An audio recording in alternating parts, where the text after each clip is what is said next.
చందమామ కథ. ముఖస్తుతి మహిమ. శాంబరి నగరంలో చతురుడనే బొమ్మలు చేసే ఒక వ్యక్తి ఉండేవాడు. చతురుడు చేసే లక్క విగ్రహాలన్నీ ప్రాణాలున్న వాటికి మళ్ళీ ఊపిరాడిస్తూ కంటిరెప్పలు వాలుస్తూ గుండెలు కొట్టుకుంటూ ఉండేవి.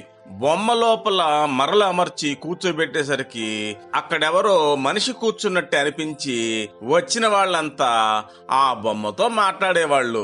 ధనవంతులు చతురుడి చేత రక్షక భటుల మోస్తరుగా బొమ్మలు చేయించి రాత్రిపూట గుమ్మాల ముందు కాపలా పెట్టేసరికి దొంగలు ఆ బొమ్మల్ని చూసి నిజంగా రక్షక భటులే అని హడలి పారిపోయేవాళ్ళు.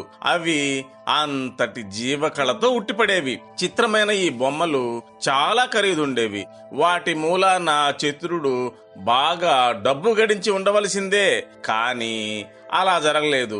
ఎందుకు అంటే చతురుడు ఉబ్బులింగడు. తమ విగ్రహాలు తయారు చేయించుకోవాలని సరదా ఉండి చేతిలో పైసాలేని బికారి వాళ్ళు వచ్చి చతురుణ్ణి బాగా పొగిడేవారు. చతురుడు ఆ పొగడ్తలకు ఉబ్బిపోయి చవకగానో లేక ఉచితంగానో వాళ్ళకి తలా ఒక బొమ్మ సమకూర్చి వాళ్ళ పొగడ్తలతో సంతృప్తి పడుతూ ఉండేవాడు.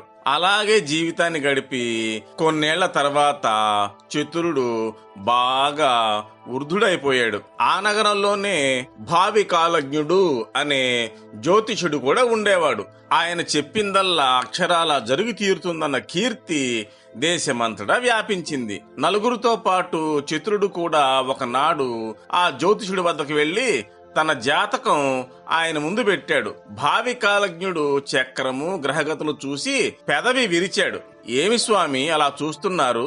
నా జాతకం ఎలా ఉంది అని అడిగాడు చతురుడు. తర్వాత స్థిమితంగా చూద్దాం లేవయ్యా అంటూ భావి కాలజ్ఞుడు చతురుడి జాతక పత్రాలు తిరిగిచ్చేశాడు. చతురుడికి గాబరా ఎత్తిపోయింది. కారణమేమిటో తెలియకుండానే చతురుడు బెంగ చేత నిద్రాహారాలు మానుకున్నాడు. చతురుడి మనవడు జ్యోతిష్యుడి దగ్గరికి వెళ్లి, బాబు, మా తాతగారు కృషించిపోతున్నారు. ఏదైనా ఆపద రానుంటే తెలియజేయండి, తప్పించుకునే ఉపాయం ఆలోచించుకుంటారు అని కోరాడు. అందుకు జ్యోతిష్కుడు, నాయనా, మీ తాతకు రాబోతున్నది తక్కువ ఆపద కాదోయ్. వచ్చే బహుళ నవమి నాటి రాత్రి 1:07 కొంచెం జాగ్రత్తలో ఉండమను అని అన్నాడు. అయితే గ్రహశాంతులు అభిషేకాలు ఏమైనా చేయిస్తే గండం తప్పుతుందా అని మళ్లీ ప్రశ్నించాడు ఆ చతురుడి మనవడు. అప్పుడు దైవజ్ఞుడు, మృత్యువును ఎవరు తప్పించుకోగలరోయి? సముద్ర మధ్యాన ఒంటి స్తంభం మేడ కట్టించుకొని దాక్కున్న పరీక్షిత్ మహారాజుకే చావు తప్పలేదు. మానవ మాతృడి సంగతి వేరే చెప్పాలా అని చెప్పి పంపేశాడు. మనవడు వెళ్లి చతురుడితో అంతా పూసగుచ్చినట్టు చెప్పి, తాతయ్య, ఇప్పటికే నీ వయసు చాలా అయిపోయింది కదా, ఇంకెందుకు నీకు లేనిపోని దిగులు? ఇక పురాణ పఠనంలో కాలం గడుపుకొని ముక్తి మార్గం చూసుకో.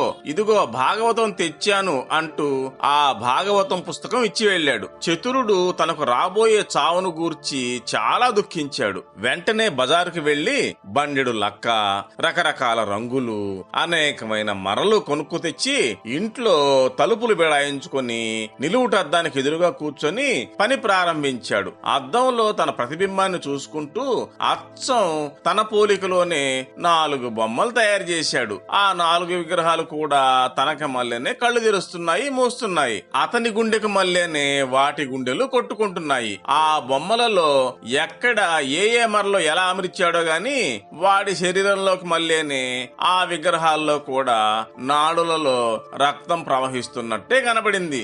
గిర్రుమంటూ బహుళ నవమి ఇట్టే వచ్చేసింది. కాని చతురుడికి మాత్రం చావు దగ్గర పడుతుందన్న ఆ ధైర్యమే లేదు. రాత్రి 10 అవడంతోనే 5 పక్కలు వేశాడు. మధ్యలో ఉన్న 3వ పక్క తనకు కేటాయించుకొని తక్కిన వాటి మీద అటు ఇటు తయారు చేసిన బొమ్మల్ని పరుండబెట్టాడు. తన పక్క మీద తాను పరుండి ఏం జరుగుతుందో అని ఎదురు చూశాడు. ఇంతలో గడియారం 11 గంటలు కొట్టింది, 12 కొట్టింది, 1 గంట కూడా కొట్టేసింది. సరిగ్గా ఆ సమయానికి 2 యమదూతలు మెల్లగా ఆ గదిలోకి ప్రవేశించారు. పక్కల మీద పడుకొని ఉన్న 5గురిని పరిశీలించారు. అందులో చతురుడు ఎవరో తెలుసుకోలేకపోయారు. 1 నిమిషం ఇలా గడిచేసరికి ఆ దూతలలో ఒకడికి మెరుపులాగా ఒక ఆలోచన తట్టి మళ్లీ పక్కల వద్దకు వెళ్లి ఆ ఆ పడుకున్న వాళ్ళలో ఒక్కొక్కడిని గిల్లి చూడడం ప్రారంభించాడు. ఎందుకురా అలా గిల్లుతున్నావు అని రెండో వాడు అడిగేసరికి వాడు, ఏం లేదు, గిల్లితే ఎవరు మనిషో ఎవరు బొమ్మో తేలిపోతుంది. మనిషి అయిన వాడు నొప్పి పుట్టి అమ్మోయ్ అని కొంచెమైనా కదలకపోతాడా అని తన యుక్తి వెల్లడించాడు. వాడి ఆలోచన బాగానే ఉంది గాని చతురుడు ఆ యుక్తికి లొంగలేదు.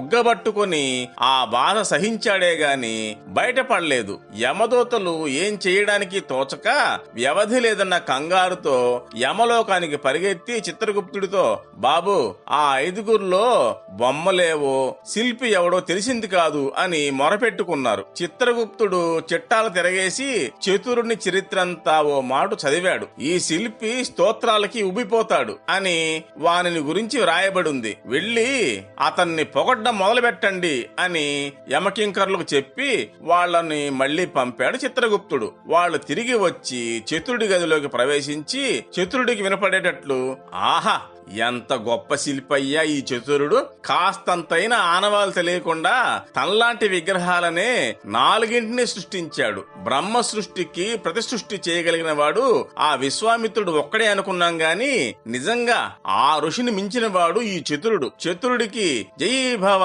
దిగ్విజయీ భవ అంటూ పొగడ్డం మొదలుపెట్టారు. ఆ స్తోత్రం వింటున్న చతురుడి ఆనందానికి మేర లేకుండా పోయింది. సంతోషం వల్ల పొరలి వచ్చే పొంగును అరికట్టలేకపోయాడా శిల్పి. అతడి బుగ్గలు ఎర్రబడినాయి. పెదవి పైన చిరునవ్వు మొలకెత్తింది. దొరికేడ్రా దొంగ అంటూ యమదూతలు అపరిమితమైన సంతోషంతో చతురుడి మెడకు పాశాన్ని తగిలించారు. ప్రాణం లేని బొమ్మలు ఏం చేయగలవు, అందుచేత అవి అలాగే ఉండిపోయాయి. చతురుడు మాత్రం నరకానికి బయలుదేరాడు.